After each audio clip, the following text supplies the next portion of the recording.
Ok, bueno, pues entonces empiezo. Gracias, bye. Perfecto, bye.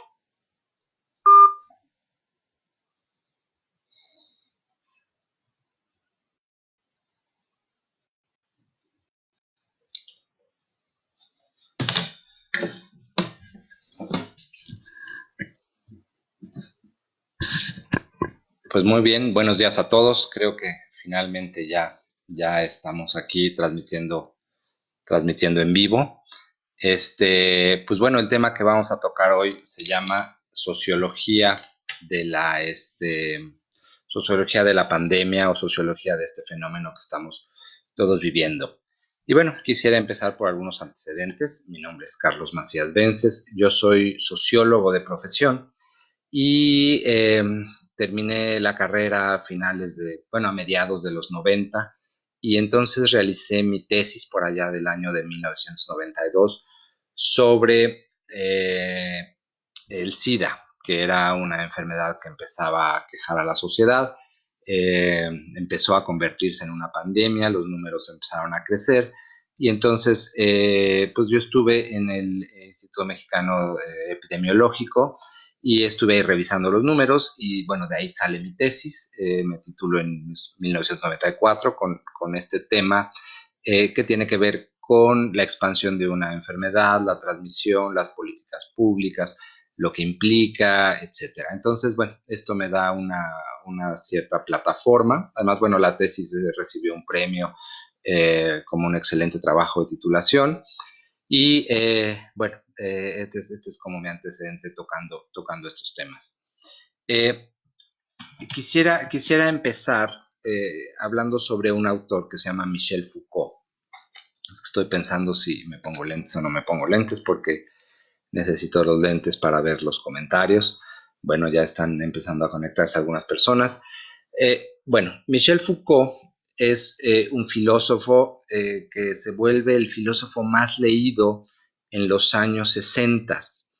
Michel Foucault es un crítico de la sociedad de nuestro tiempo, pero sobre todo él pone el dedo en la llaga en un concepto muy importante. Michel Foucault habla de cómo se construye la normalidad y entonces hace una crítica profunda a los sistemas de salud, a los sistemas educativos, a los sistemas carcelarios, porque dice que la sociedad de alguna manera, sobre todo la élite, establece una definición de normalidad y después esta normalidad se la impone al resto de la sociedad y el resto de la sociedad de alguna manera funciona como un policía o funciona como un cómplice de esta élite, claro, esto todo sin darse cuenta, para vigilar celosamente el cumplimiento de la normalidad establecida por este pequeño grupo social. Normalmente esta normalidad favorece a un grupo en particular, favorece a alguien,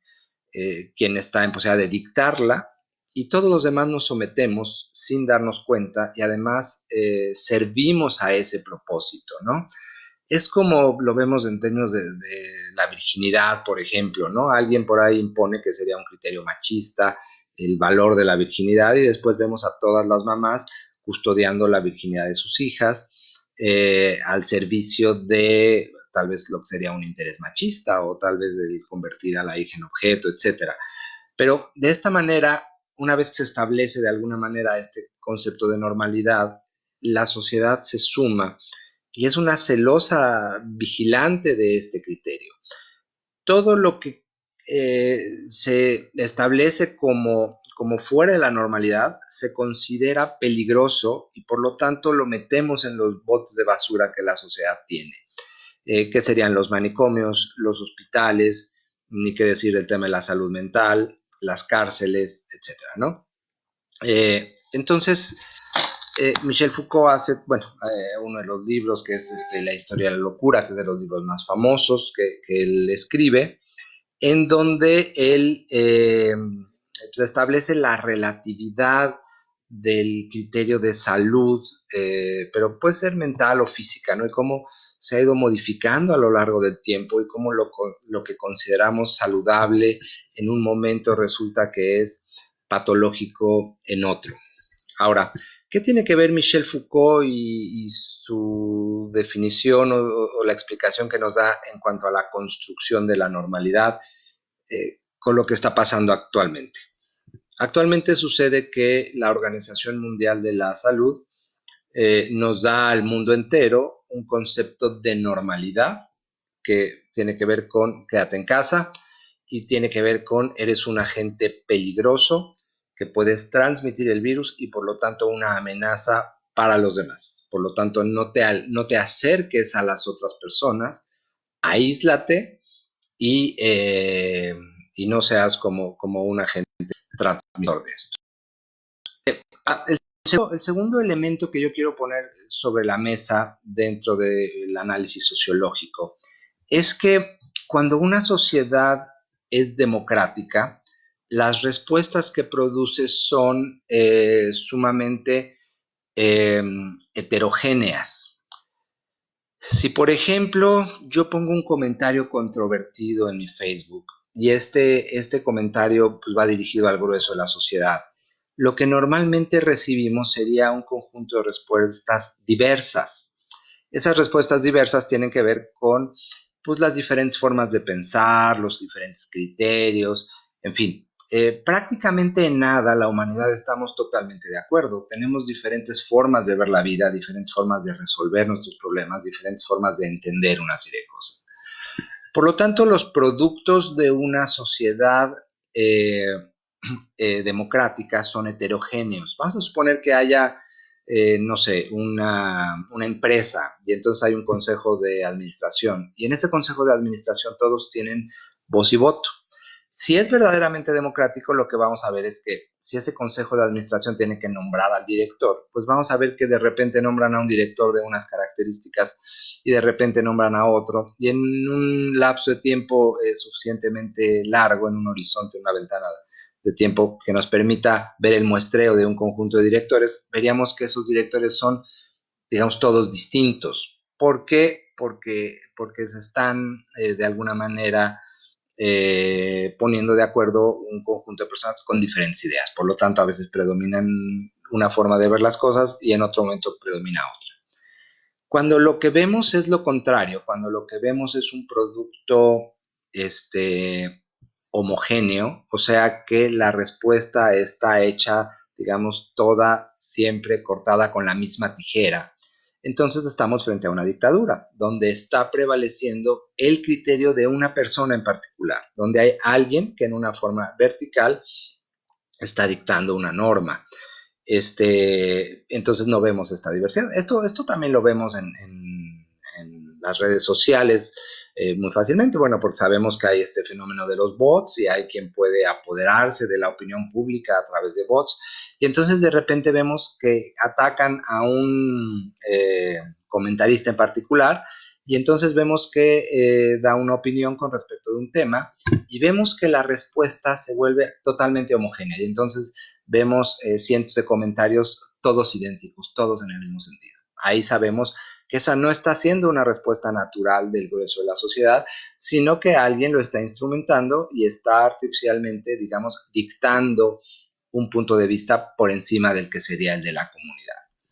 Entonces, ¿qué es lo que vemos frente a la pandemia? Pues un criterio homogéneo en vez de un criterio heterogéneo, en vez de que viéramos países independientes con realidades distintas, países que tienen diferentes formas de entender la realidad y de comportarse frente a ella y diferentes recursos, etcétera, eh, y diferentes formas de asimilar los fenómenos, de responder ante ellos, que eso sería lo natural. Bueno, si nosotros vemos las culturas del mundo, pues vemos la gran cantidad de diversidad que existe de, de, vivir en este planeta y de vivir en este mundo, que es un solo mundo, pero nuestras respuestas frente a él son diversas. Entonces, aquí tenemos una sola institución, que es la Organización Mundial de la Salud, que establece un criterio que le impone a todo el mundo. Esto es un acto muy poco democrático, esto implica una dictadura de un grupo pues, reducido, de unas cuantas personas, eh, eh, imponiéndoles su criterio por medio de, de una verticalidad, No vemos que la respuesta a este fenómeno sea algo que se teja horizontalmente o democráticamente de alguna manera, ¿no?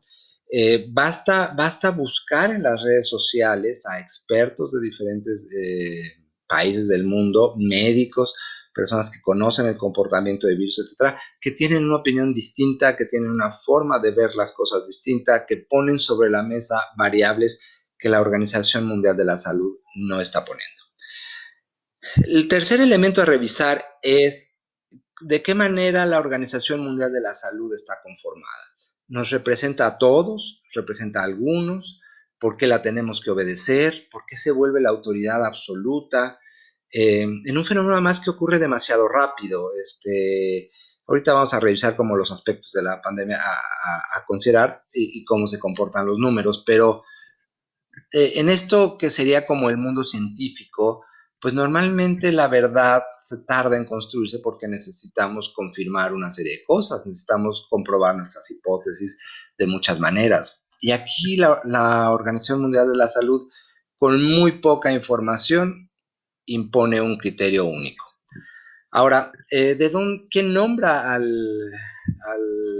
sería el presidente de la Organización Mundial de la Salud? Pues bueno, hay un conjunto de países miembros, pero también recibe dinero de las empresas farmacéuticas y de ciertos sectores privados. Estos sectores evidentemente tienen un interés porque son empresas y su finalidad es económico, no es nada más una institución que represente el bienestar de la población en forma, digamos, natural o directa, sino existen intereses económicos eh, puestos ahí. Con respecto a las farmacéuticas, pues bueno, en Estados Unidos una de las principales causas de muerte en la población son precisamente los tratamientos médicos. Y sabemos hoy en día que el abuso de los medicamentos y de las sustancias que nos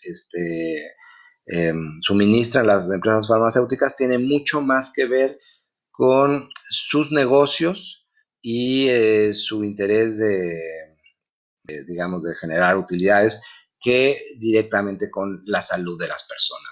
El ejemplo más claro, y tiene que ver con esto, es la gripe.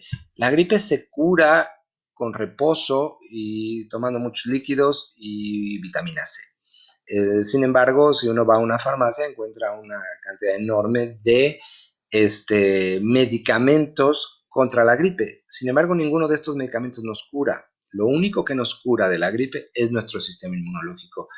Estos medicamentos lo que hacen es quitar los síntomas. Nada más que los síntomas que estamos suprimiendo son precisamente las defensas de nuestro organismo frente al virus, o sea, la secreción de moco. Eso es lo que está eliminando a las bacterias, es lo que atrapa a las bacterias, por eso es pegajoso, además ahí hay una serie de células que van a neutralizar al virus y eventualmente eliminarlo de nuestro cuerpo. Eso es lo único que hay contra los virus, pero las farmacéuticas tienen un criterio distinto. Entonces, evidentemente emiten muchas de las variables que están en juego. En la medicina tradicional, claro que se ha omitido el factor de nuestro sistema inmunológico, porque ese no importa, aunque ese es el elemento decisivo en todas las enfermedades. Eso es lo que va a determinar si nos enfermamos o no nos enfermamos. Eh, si nuestro sistema inmunológico está en buenas condiciones, pues entonces no contraemos la enfermedad. Es la pieza clave, es en realidad la variable independiente del fenómeno, es aquella variable que va a determinar la enfermedad, no la presencia de virus o bacterias, porque todo el tiempo estamos en presencia de virus y bacterias. Es inevitable, vivimos en un mundo en donde hay virus y bacterias, pero lo que hace la diferencia en cuanto al contagio es precisamente el estado de mi sistema inmunológico. En los años 90, con el fenómeno del SIDA, sucedía con mucha frecuencia que había muchas personas que habían estado en contacto con el virus y sin embargo no se contagiaban. Habían sido pareja de una persona positiva al VIH y sin embargo las parejas que tenían durante años relaciones sexuales sin protección porque ignoraban que la otra persona estaba contagiada, no lo contraían. ¿Qué explicación tenemos de esto? Pues el estado del sistema inmunológico. Y esta variable se ha dejado a un lado, completamente fuera de la ecuación. Lo siguiente que tenemos, y que yo aprendí en epidemiología, es que los números, la epidemiología es más una matemática que una medicina. ¿Qué es lo que hay que revisar los números? ¿De qué es de lo que hay que estar pendiente de los números? Y aquí, cuando revisamos los números, entonces ya no entendemos absolutamente nada. Porque tenemos un montón de causas de muerte todos los años entre la población del mundo que no se inicia la alerta de pandemia, no se paraliza el mundo, no hacemos absolutamente nada. Y sin embargo representan muchos más muertos de los que está representando el famoso COVID-19. Por hacer una comparación con una enfermedad que sería un equivalente, es una enfermedad contagiosa que ataca vías respiratorias, por ejemplo, la tuberculosis. En el mundo se mueren 1.8 millones de personas cada año por tuberculosis, prácticamente 2 millones de personas. Y no hacemos absolutamente nada. Ahorita por el COVID ahorita voy a checar el número, aquí lo tengo actualizado al día de hoy, pero no son ni siquiera 50,000 personas en el mundo. De todas maneras lo voy a confirmar, no quisiera dar un número erróneo, pero ahorita vamos a revisarlo, ¿no? Por obesidad o por trastornos asociados a la obesidad, se mueren 2.8 millones de personas al año. Y sin embargo, no somos capaces de cerrar, por ejemplo, una refresquera, o no somos ni siquiera capaces de ponerle un etiquetado adecuado a los alimentos asociados con esto. Y estamos hablando de millones de muertes. Miren, aquí tengo el dato. Hasta este momento, en el mundo, llevamos 147,000 muertes. Vamos a cerrarlo en 150,000 muertes. Vamos a comparar 150,000 muertes contra 1.8 millones de muertes por tuberculosis. ¿Va a llegar el COVID a 1.8 millones? No va a llegar. Vamos a suponer que al final tengamos el doble de las muertes que tenemos en este momento. O sea, de 150,000 vamos a suponer que llegamos a 300,000. Sigue siendo una cifra sumamente alejada de los 1.8 millones de tuberculosis, que también es una enfermedad contagiosa. Hay otro dato interesante, déjenme buscarlo, que es el número de personas que se mueren por gripa común en Estados Unidos. Denme un segundito.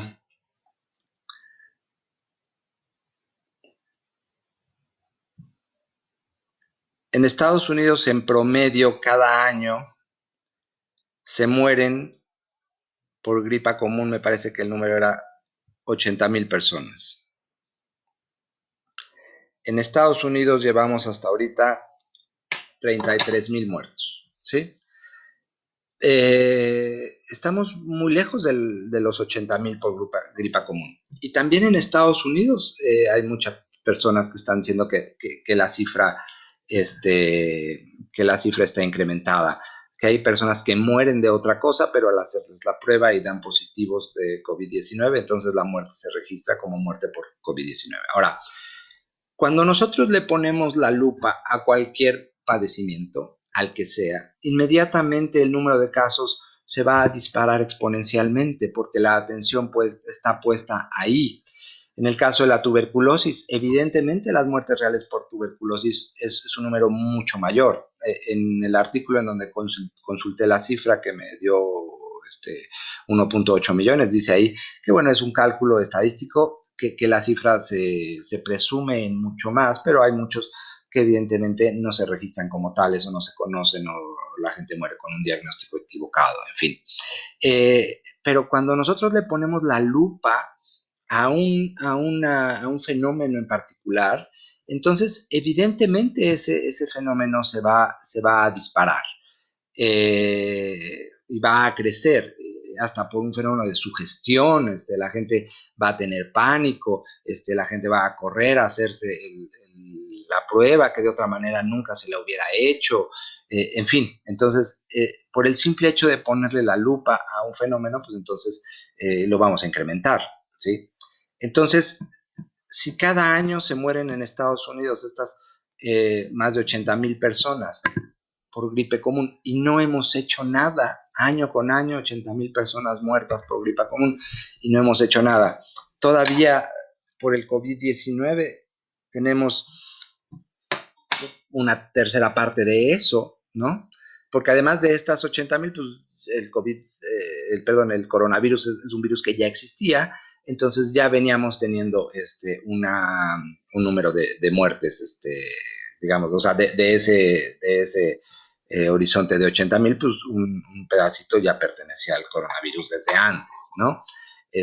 Claro que se incrementa el número porque le ponemos la lupa, claro que se incrementa el número porque ahí está el pánico y porque todo el mundo está al pendiente de esto y entonces se empiezan a hacer pruebas y pruebas y pruebas. En ese mismo momento, pues la cifra se incrementa exponencialmente.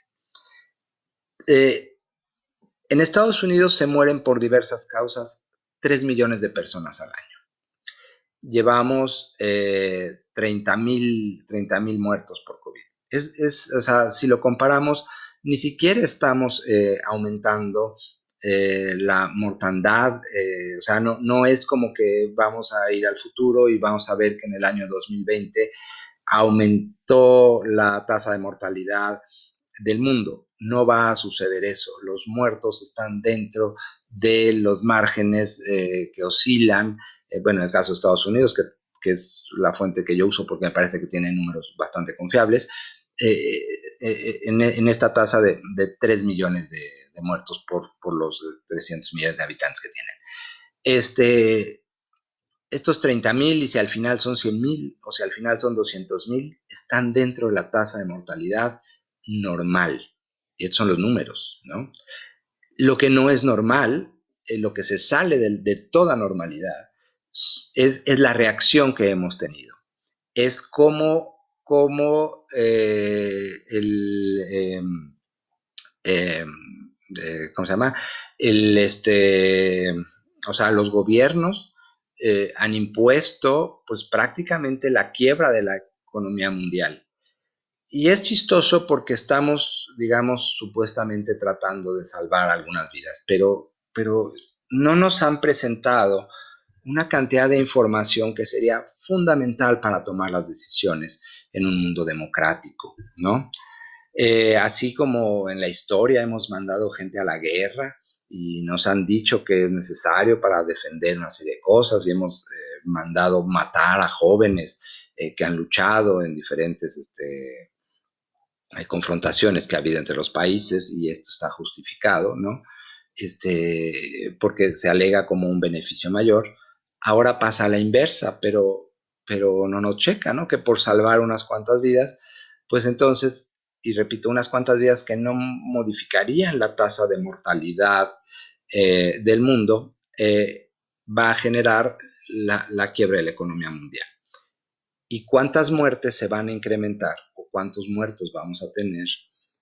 Porque a la hora que cae el Producto Interno Bruto, se agudiza la pobreza. Eh, los empresarios perderán sus empresas, tendrán pérdidas económicas. Tal vez las personas que tengan un trabajo asalariado, pues tendrán que posponer comprar algunos de los bienes que normalmente compraban, bajará su nivel de vida. Pero ¿qué pasa en el caso de un país como México, que tenemos más o menos a la mitad de la población en un estado de pobreza y a la mitad de esa mitad la tenemos en un estado de pobreza inclusive alimentaria? ¿Qué pasa con esos? Es el eslabón más débil de la cadena. ¿Qué pasa con ese segmento de la población? Estamos hablando de por lo menos 25 o 30 millones de personas cuando se cae el Producto Interno Bruto. Son los más afectados. ¿De qué manera se incrementa en ese segmento que quiero subrayar? Estamos hablando de 25 o 30 millones de personas. ¿Cómo se incrementa entre ese segmento, que son millones? La enfermedad, la muerte, al tener menos recursos, al estar peor alimentados, ¿de qué manera va a afectar esto? Porque yo no puedo entender que en una sociedad tengamos propongamos una solución que genere peores problemas que los que estamos tratando de evitar. Porque además esto es en el mundo. La noticia que leí hoy en la mañana decía, en Estados Unidos hasta el día de hoy se han perdido 22 millones de empleos. 22 millones de empleos. Es una cifra escandalosa. Ahora imagínense en las sociedades más pobres, en las sociedades con menos ahorro. Y aquí hay otro fenómeno que tampoco se ha discutido y que no está puesto sobre la mesa, porque habría muchísimas cosas que discutir y que plantear, pero esto que se plantea para Europa, se puede plantear para América Latina. O sea, a mí me queda claro que el nivel de ingreso de los países europeos no es lo mismo que el nivel de ingreso de los latinoamericanos, el nivel de ahorro, la forma de vida. Simplemente en México el 50% de la economía es informal. Esto quiere decir no tiene seguridad social, seguramente no tiene ahorros, viven al día. Más de la mitad de la población está en una situación de pobreza, que es vivir con menos de $2 diarios.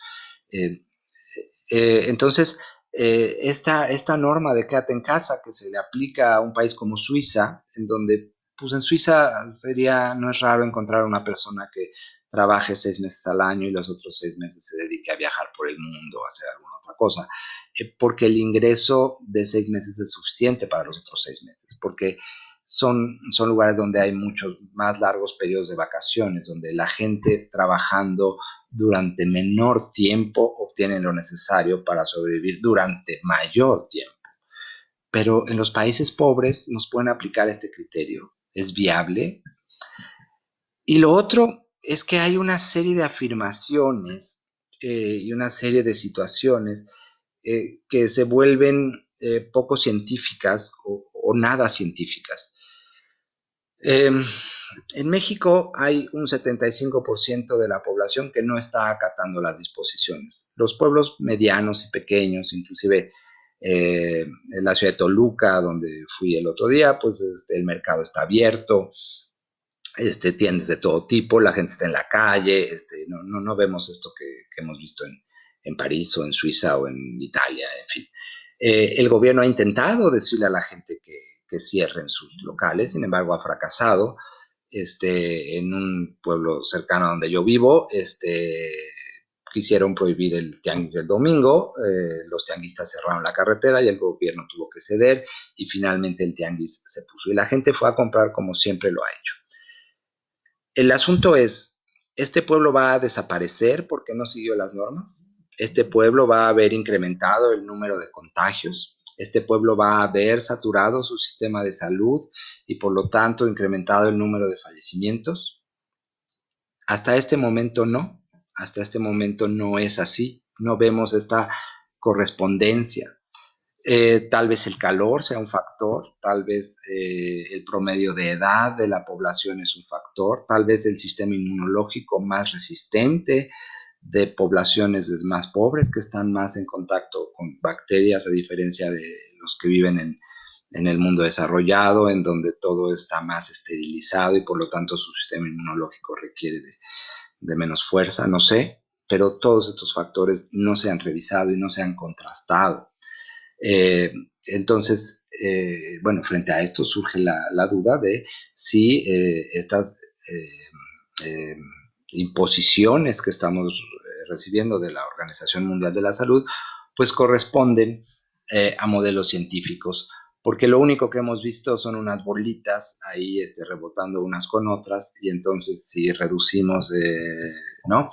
Pero lo que es cierto para las bolitas puede ser cierto para los seres humanos. Definitivamente no, porque las bolitas no tienen sistema inmunológico, las bolitas no tienen una conciencia, y no estamos hablando de bolitas, estamos hablando de personas. Y por otro lado, es este tema de la sana distancia, que también es un absurdo. Si nosotros pues, que hemos vivido en la Ciudad de México conocemos muy bien el fenómeno de la contaminación ambiental. Cuando el aire está contaminado, ¿qué es lo que hay en el aire? Hay partículas. ¿Qué hay en una nube? Hay partículas, partículas de agua, gotitas muy pequeñas y, en fin, hay polvo, en fin.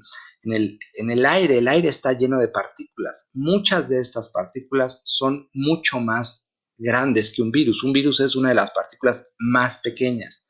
En este caso se dice que el virus tiene pegada una molécula de grasa y por lo tanto eso la hace pesada y quien dice esto no ha hecho el experimento. En el viento encontramos partículas enormes, partículas visibles, partículas de polvo, partículas de agua, partículas de una serie de sustancias que evidentemente pesan más que un virus y estas partículas viajan en el aire distancias enormes, cientos o miles de kilómetros pueden viajar las partículas en el aire. El aire está lleno de partículas eh, y así es, y siempre ha sido. Este, eh, una nube se forma precisamente a partir de que el aire caliente empieza a ascender y asciende con bastante fuerza, con la suficiente fuerza para sostener un ave. Las aves que vemos que flotan en el aire y no aletean están sostenidas por este aire caliente que está ascendiendo. Si este aire puede sostener un ave, pues claro que puede sostener una partícula de virus y muchas otras partículas que ascienden y que, digamos, se mueven en el aire, distancias infinitas. Entonces, todas estas medidas que además plantean un imposible, ¿no? Y cuando vemos las diferentes respuestas de los diferentes países, no vemos una correlación entre aplicar ciertas normas y disminuir el número de personas contagiadas o el número de decesos, porque, por ejemplo, en Inglaterra, en Alemania, las normas son mucho más laxas. Hay países como España, Francia, Suiza, donde las medidas son sumamente estrictas, en Estados Unidos sumamente estrictas. En México el gobierno adopta una posición aparentemente de ser estricto y entonces la Organización Mundial de la Salud nos felicita, pero la realidad es que en todos los pueblos alejados de las ciudades y de menor tamaño, pues no se están siguiendo ninguna de estas normas. Pero tampoco estamos viendo una proliferación de los casos.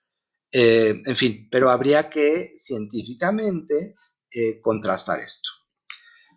Y bueno, el último tema con el que quiero cerrar toda esta exposición es qué es lo que va a pasar. Es difícil de saber, estamos frente a algo que nunca jamás había sucedido, que es la quiebra del sistema económico mundial. Ya todos hablan de que esto supera a la crisis de los años 20, a la Gran Depresión. Esto va a ser aún peor que eso, pero además siendo generalizado, pues la recuperación va a ser mucho más lenta y más difícil. Porque, pues bueno, cuando hay una recesión económica en un país o en una región del mundo, si en los otros países no sucede igual, de alguna manera las economías que siguen avanzando pues empujan a las que se han detenido. Pero ¿qué pasa cuando la mayoría de las grandes economías sufren este golpe todas al mismo tiempo? Entonces no hay quien pueda como empujar la reactivación económica. Todos los sectores, o sea, reciben un golpe contundente, generalizado. Eh, entonces, pues estamos frente a algo inédito. Hay por ahí pequeñas propuestas de muchas personas, ¿no? De buscar formas de paliar esta crisis o de salir adelante una vez que suceda, pero evidentemente va a haber consecuencias económicas. Hay quien habla de que se va a perder una generación, o sea, va a tomar una generación entera llegar a donde estábamos económicamente, ¿no? Todos vamos a ser más pobres, nuestro nivel de vida va a disminuir, nuestro nivel adquisitivo va a bajar, que las empresas que quebraron y los empleos que se perdieron se recuperen, pues va a tomar muchos años. Yo creo que el referente es esta Gran Depresión de Estados Unidos de los años 20, pero peor, agudizado, ¿no? Entonces, parece ser que continúa pasando lo que ha venido pasando las últimas décadas, que es una concentración de la riqueza, en donde siempre las empresas pequeñas, las empresas familiares, los pequeños productores de cualquier cosa son los más afectados, las empresas más grandes, las que concentran una mayor proporción del dinero y del mercado, etcétera, pues son las que tienen posibilidades de seguir adelante. Entonces esto nos lleva a esta cuestión del monopolio, ¿no? En donde los monopolios se harán más fuertes y tendremos un predominio, que esto además ya desde mucho tiempo viene sucediendo en el mundo, está por eso la crisis económica del 2008, por esta concentración de la riqueza en manos de muy pocas empresas y de muy pocas personas, ¿no? Esto constituye un golpe otra vez a al pequeño empresario, para que se fortalezcan estos monstruos internacionales que han venido avanzando y concentrando los recursos para ellos. Esto es más o menos lo que se viene. Y bueno, el virus, pero sobre todo la política que aplicamos frente al virus, viene a dar un paso más en el mismo sentido. Se habla también de controles sociales, se habla de eh, pues bueno, de fortalecer más este esquema del gobierno mundial, que lo estamos viendo claramente con la Organización Mundial de la Salud, que de repente se erigió en el gobierno supremo del mundo, sin ninguna legitimidad, porque no es una institución que nos represente a todos, ni que nosotros elegimos, ni que nos muestre sus credenciales de legitimidad para encabezar las decisiones que se tomen, ¿no? Y como ya decía yo antes, se están dejando fuera del análisis un montón de variables.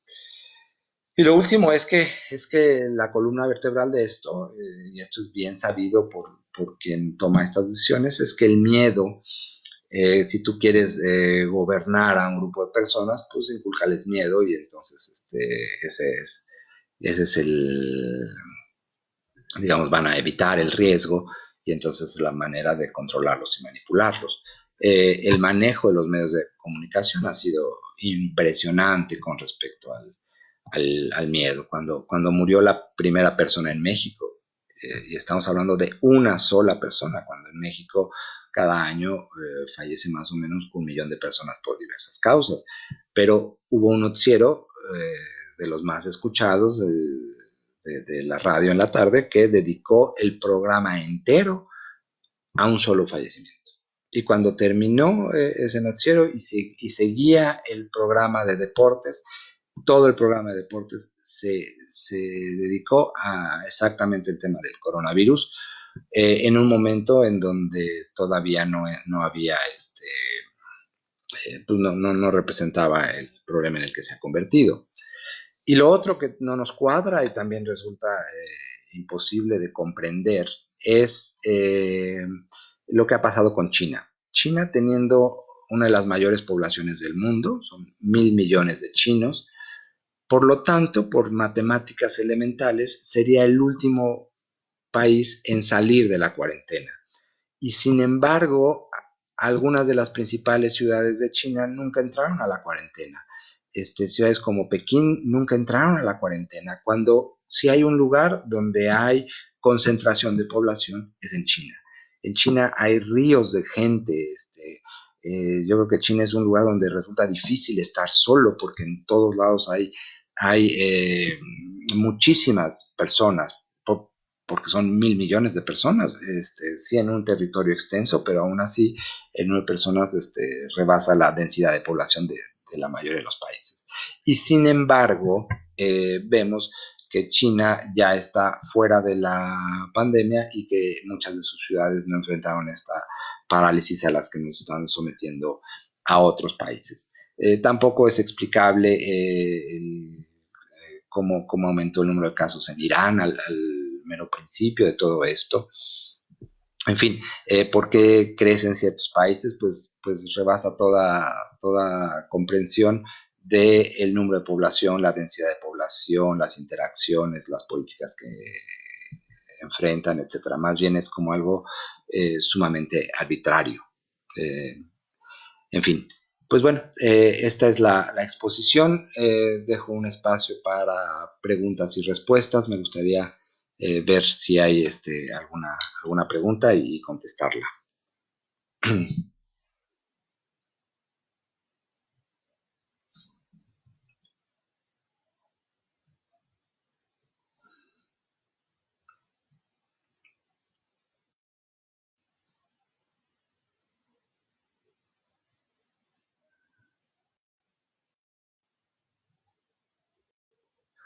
Eh, bueno, aquí hay un comentario sobre Michel Foucault. Sí, precisamente en nuestros tiempos y frente a este fenómeno se hace necesaria esta lectura de Michel Foucault.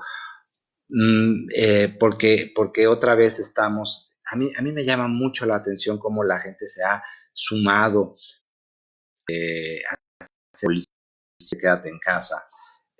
Más gente posible que lo haga, si vamos a provincias, si vamos a pueblos pequeños, en fin, pues claro que esto no se está llevando absolutamente de ninguna manera, porque creo que es más importante comer y tener el alimento que ponerse a salvo de una determinada, de, que no está presente en su mundo.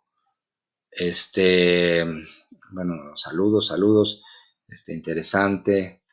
El rumbo de la educación, híjoles, el rumbo de la educación. Evidentemente, aquí hay una línea vertical en donde yo diría de los peores vicios de la era moderna, entendemos al ser humano como una máquina biológica únicamente y todos los otros elementos están totalmente descartados.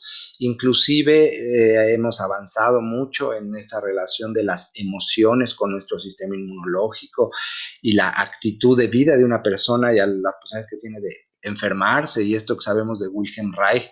Y bueno, a quien integra es importante decirlo, los segmentos del cuerpo y de qué nos enfermamos tiene que ver con particulares de cada uno de los.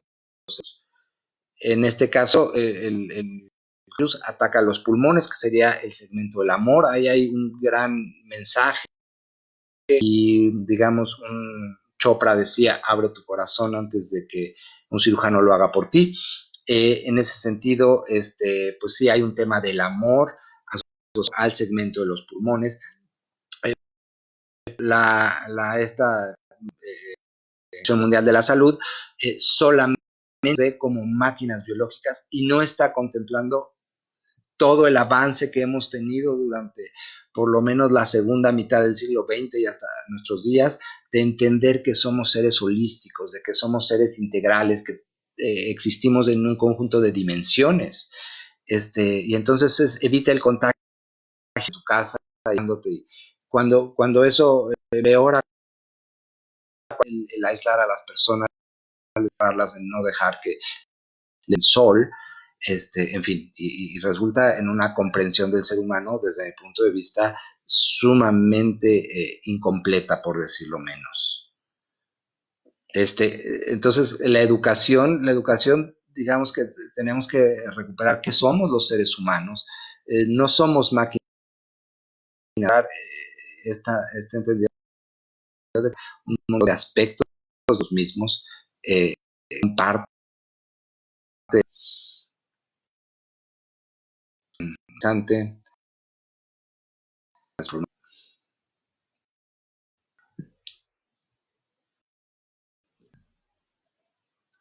medidas bioéticas.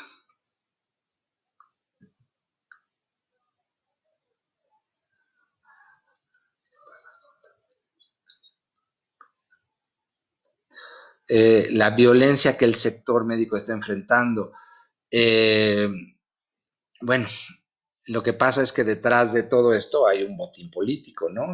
Hay quien se va a beneficiar de proclamar que fallaron las políticas públicas, y entonces los médicos están ahí en medio entre quien lucra con la pandemia, ¿no? Para hablar mal de un gobierno, independientemente, no estoy juzgando aquí si el gobierno lo está haciendo bien o si el gobierno lo está haciendo mal. Lo que estoy describiendo es que hay una lucha política por los que continuamente o de forma normal luchan por el poder político y entonces la, las políticas de atención médica pues se vuelven el botín de un bando o de otro y el personal médico ahí en medio pues víctima de ya sea de abusos de parte del sector salud, ¿no? O o denuncias de su ineficiencia o de sus defectos, ¿no? Porque también se les pone la lupa a ellos para culpar al gobierno, ¿no? Entonces sí, yo no quisiera ser médico en estos días, porque es como cuando un matrimonio, a través de los hijos, ¿no? Los políticos se están peleando a través del sector médico de nuestro país en este momento, ¿no? Cada quien queriendo llevar agua a su molino, ¿no? Aquí hay un comentario interesante, dice, la alteridad como amenaza, sí, claro, exactamente. Todos tenemos que pensar igual, todos tenemos que tener un solo criterio, todos tenemos que decir una sola frase, quédate en tu casa, lo cual es cuestionable y discutible, no nos los han comprobado científicamente, etcétera, ¿no? Pero sí, todos tenemos que tener una mente única, se habla de pensamiento de colmena, ¿no? Y no como individuos, sino como entes que somos capaces de tener nuestro propio criterio con respecto a las cosas. Además de que, bueno, se están violando los derechos humanos más fundamentales en todas partes del mundo, lo cual es increíble. O sea, estamos retrocediendo 5.000 años de un plumazo, ¿no? En Suiza, me decía una persona que conozco que vive ahí, me dice que los viejitos tratan de ir a un parque, tomar un poco de sol, ahora que empezó la primavera, que es lo que se hace ahí, que llega la policía y dice, no puede estar usted en este parque, ni con tapabocas, ni aislado, ni con una distancia de los otros, y los multan y van por la fuerza a su casa, ¿no? Cuando fue la epidemia de influenza española, a los pacientes se les sacaba al sol, ¿no? Por eso es que digo que esta variable del sistema inmunológico está totalmente ausente. No tenemos sistema inmunológico, el sistema inmunológico no es una variable que esté en juego frente a... ¿Alguna lectura que recomiende para entender más de estas implicaciones sociales?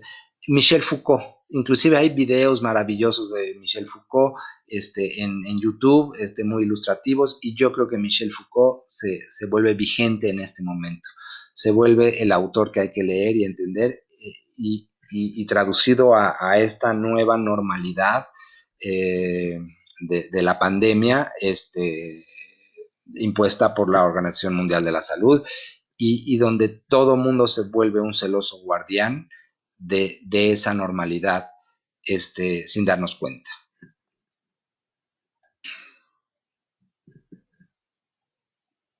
Ver la pandemia como un enfermo y no como una enfermedad. Sí, bueno, hay muchos puntos de vista. Ver al planeta enfermo. Lo que pasa es que, les digo, cuando vemos los números, no está aumentando la mortandad de los seres humanos. Está aumentando la represión de los gobiernos. O sea, si hay una cifra, si dijéramos cuál es la cifra más significativa, no es la de los fallecidos. La cifra más significativa es la de la opresión de los gobiernos hacia sus poblaciones.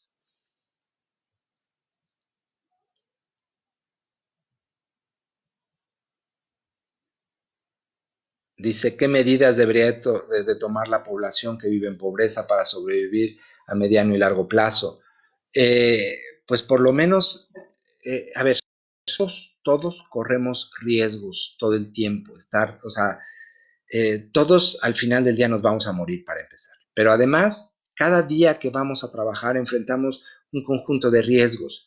Simplemente en México hay entre 30,000 y 40,000 muertos cada año por el crimen organizado. Entonces, todos los que nos levantamos a trabajar y salimos a la calle y nos trasladamos a nuestro centro de trabajo y hacemos nuestras actividades de cada día y en la noche regresamos a nuestra casa, estamos corriendo el riesgo de ser asesinados. Tenemos una posibilidad de ser uno de esos 40,000 que cada año mueren. Sin embargo, no hacemos absolutamente nada. ¿Cuál es la cifra de muertos por coronavirus hasta este momento?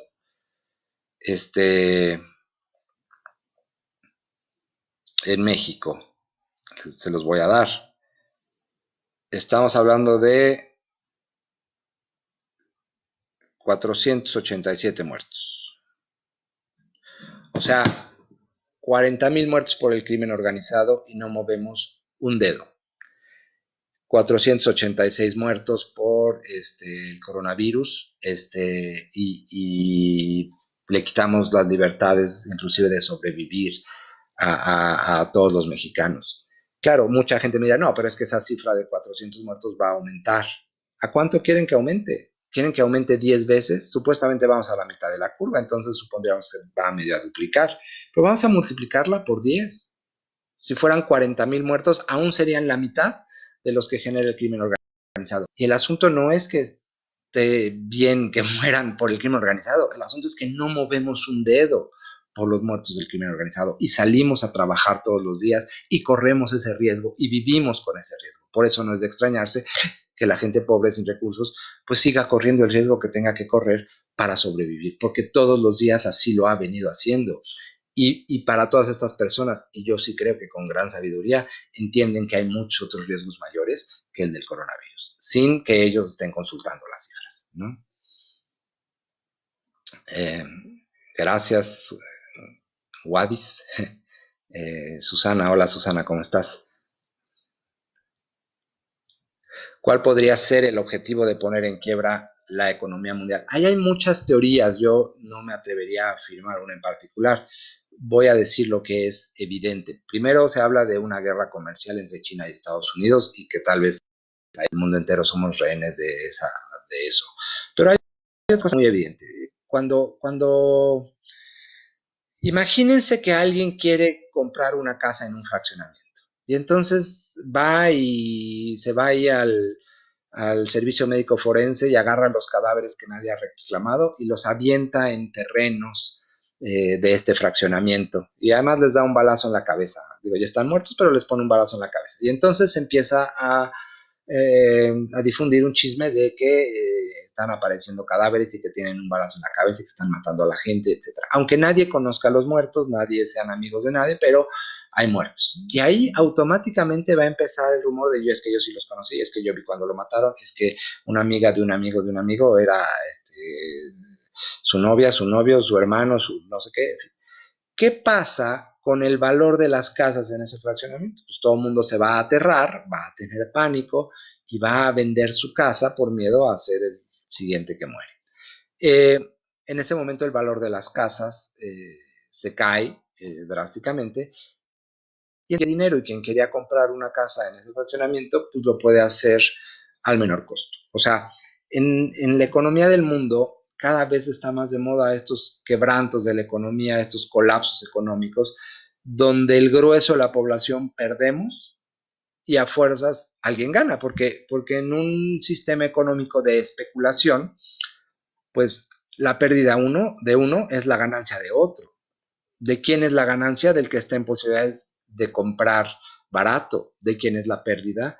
De ese que está obligado a vender barato, ¿no? El que vende barato lo que compró caro, pues está perdiendo, y el que compra barato lo que tenía más valor hace poco, pues está ganando, ¿no?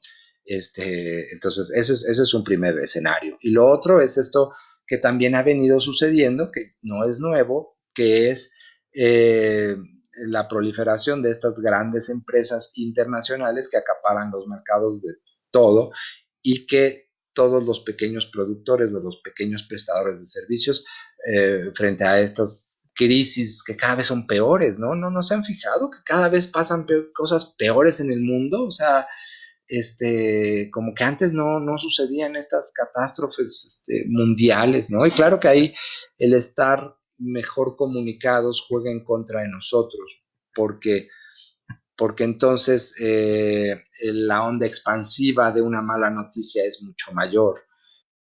El pánico en la sociedad se vuelve mucho más fácil. Entonces, bueno, hay una serie de eventos que van apuntando en la misma dirección y es quebrar a los pequeños, a, los, a las empresas pequeñas, ¿no? ¿En beneficio de quién? De las grandes corporaciones que están en mejores posibilidades de sobrevivir. Y al final, en un fenómeno que esto no es una suposición, esto es un hecho, una concentración mayor de la riqueza en unos pocos. Llevamos, si vemos el fenómeno en los últimos 100 años, pues la curva se ha hecho mucho más empinada cada vez hay más este fenómeno. A veces para entender un fenómeno pues hay que ver el resultado. Entonces, todo lo que va pasando en el mundo va sumando a la concentración de la riqueza en unos cuantos.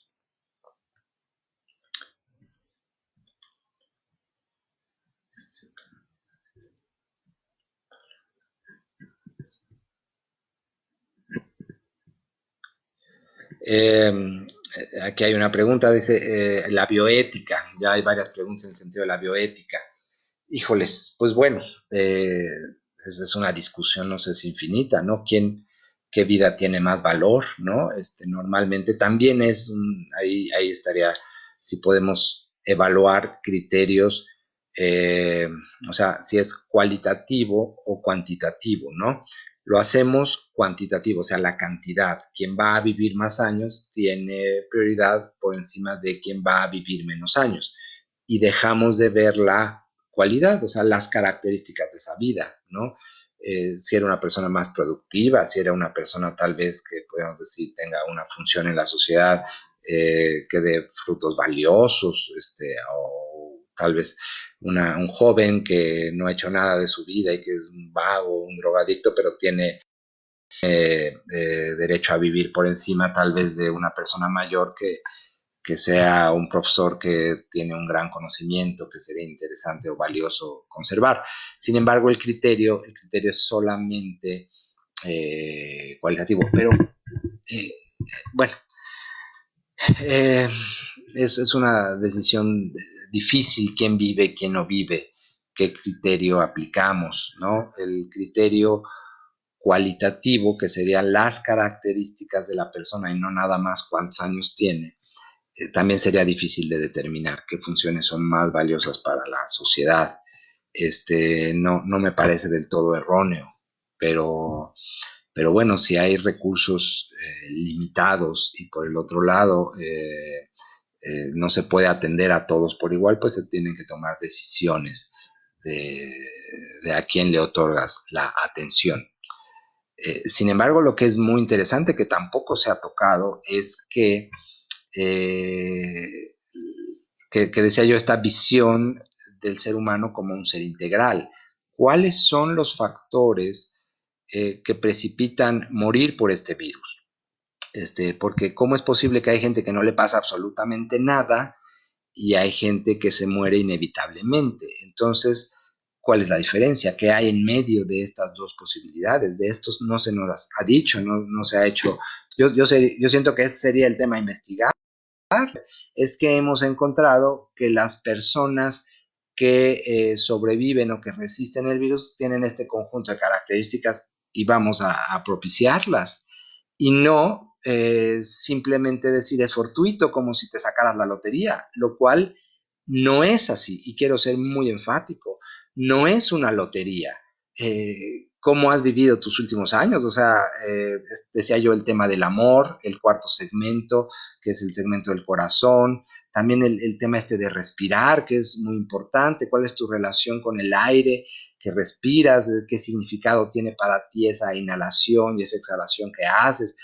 Bueno, todo esto, los hindús tienen un montón de información que habría que rescatar y debería cobrar importancia, pero pero eso está totalmente abandonado.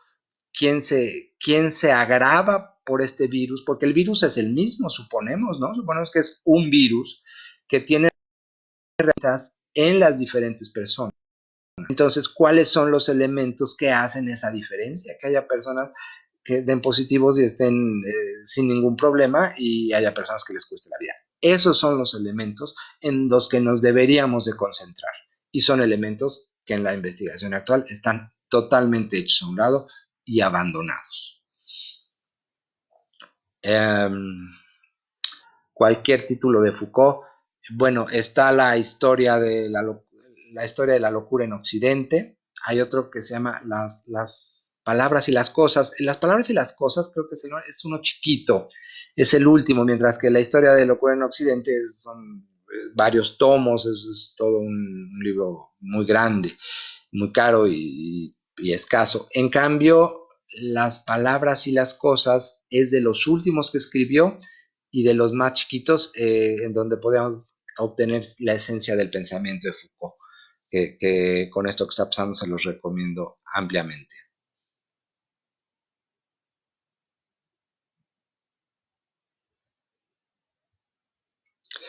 Marilenka dice que bueno que tengamos tantas herramientas personales y colectivas. Sí, a mí me sorprende porque por un lado hay una riqueza de recursos. Hoy en día que la yoga está de moda y todo el mundo practica yoga y demás, pues la yoga pone un énfasis en el significado de la respiración y lo que es y todo este tema del prana. Y por un lado vemos una sociedad rica en recursos, bueno, todo el enfoque psicocorporal creo que en estos momentos se vuelve fundamental y tiene algo valiosísimo que aportar.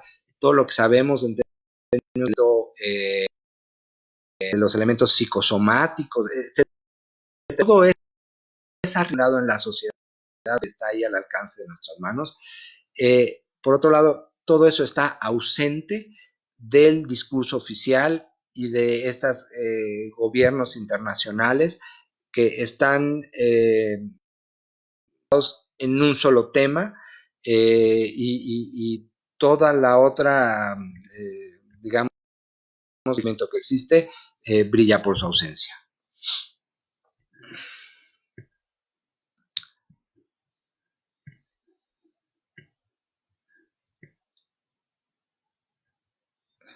Cultivo, aquí alguien me pide, dice, un libro sobre el cultivo de cualidades humanas integrales. Pues bueno, hay muchísimos, yo creo que todos los libros de la psicología humanista plantean este ¿no? Como un ser integral, no, o sea, en opuesto a ser una máquina biológica. Somos un ser que existe en muchas dimensiones.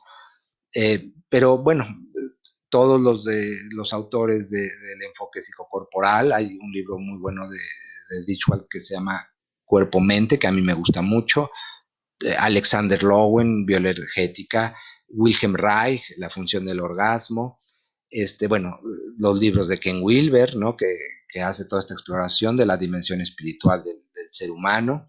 Este, Groff, hay uno que se llama Psicología Transpersonal de Groff, que precisamente habla de todas estas dimensiones de lo humano que son ignoradas tradicionalmente, sobre todo por la visión psiquiátrica o psicológica más positivista, ¿no? Eh, les agradezco mucho a todos los que bueno, tienen un buen comentario de esta exposición. Con mucho gusto, me da gusto hacerlo y que sirva de algo. Esa es exactamente la intención. Aquí hablan de moverse con conciencia. Sí, yo creo que esto es un reto a la conciencia. Vamos a ser borregos en donde nos dictan un conjunto de normas y nos infunden un miedo y ahí nos quedamos o vamos a aprender nuestro cerebro y vamos a aprovechar esto como una oportunidad de crecer y de nos están diciendo. Déjenme ver si hay aquí algún otro comentario que sea en un sentido distinto. Este,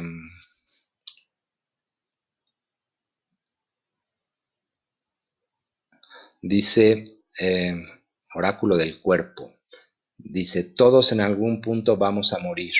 Manipular a través del miedo refleja lo lucrativo. Y el reto parece ser es moverse, hacer salir del anestésico colectivo. Muchas gracias, oráculo del cuerpo, muy de acuerdo con tu comentario. Fíjense que es chistoso porque eso es lo que no podemos decir.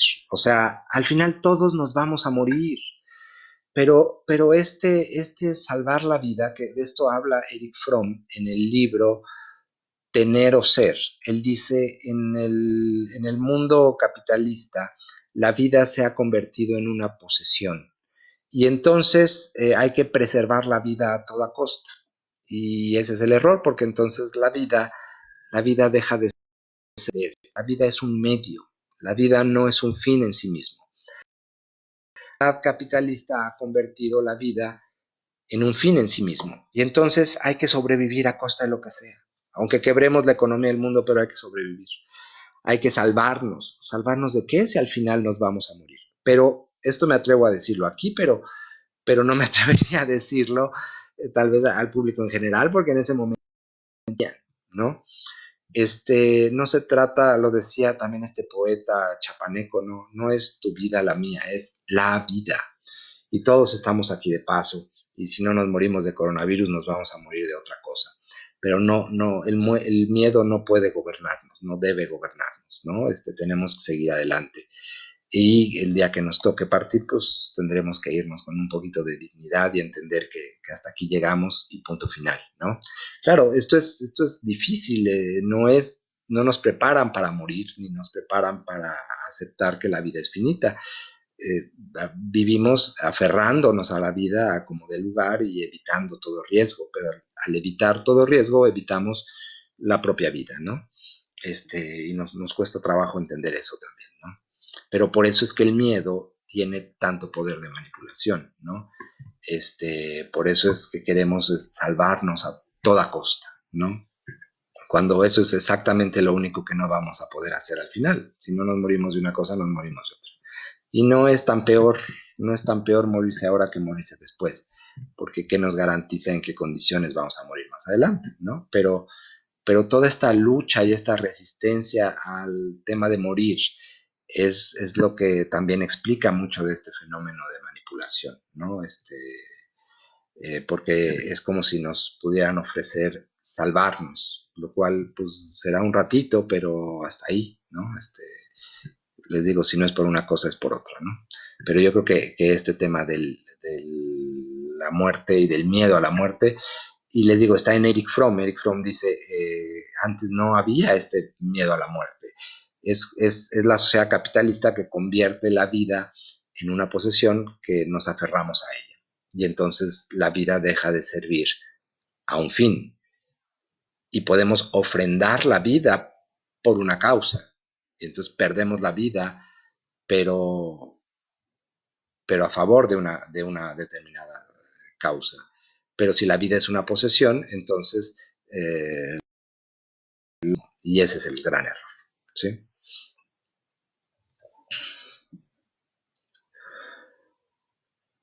Pues muy bien, vamos a ir cerrando. Les agradezco mucho sus comentarios.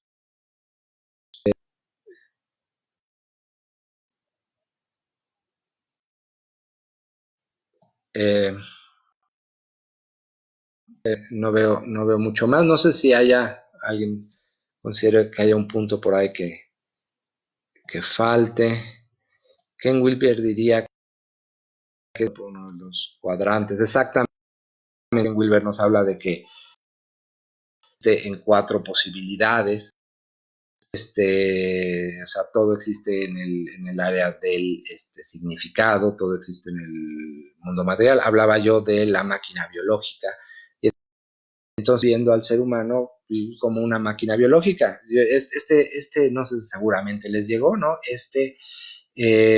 Modelo de bolitas que se contagiaban unas a otras, que iban rebotando, y entonces en la medida en la que les poníamos barreras a las bolitas retrasábamos el contagio. Y bueno, eso está muy bien, pero el ser humano no es una bolita. O sea, es lo que pasa con el conductismo. O sea, Ya hoy en día bien sabemos que lo que es cierto para los ratones, pues no es necesariamente cierto para los seres humanos, porque los seres humanos existimos en un conjunto de dimensiones en donde los ratones no existen. Y lo mismo pasa con estas bolitas. Lo que es cierto para las bolitas no es necesariamente cierto para los seres humanos. Es cierto en un aspecto, pero los seres humanos existimos en muchos otros cuadrantes, como diría Ken Wilber, y solamente estamos viendo uno solo. Y a mí me parece increíble, ahí vamos para atrás, porque en vez de sumar conocimiento, en vez de expandir la conciencia, yo creo que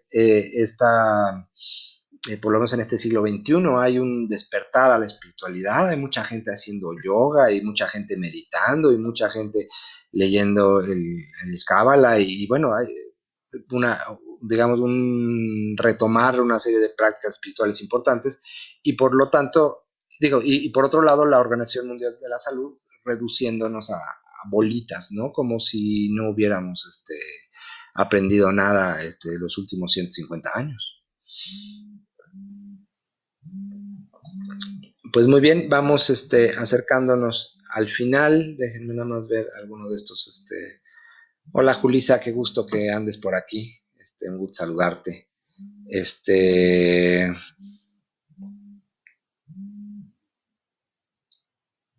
ok, pues bueno, entonces estaríamos llegando al final. Para mí ha sido un gusto estar con ustedes. Espero que el coronavirus sea un pretexto para reflexionar sobre muchos temas y para usarlo de catapulta hacia la expansión de nuestra conciencia.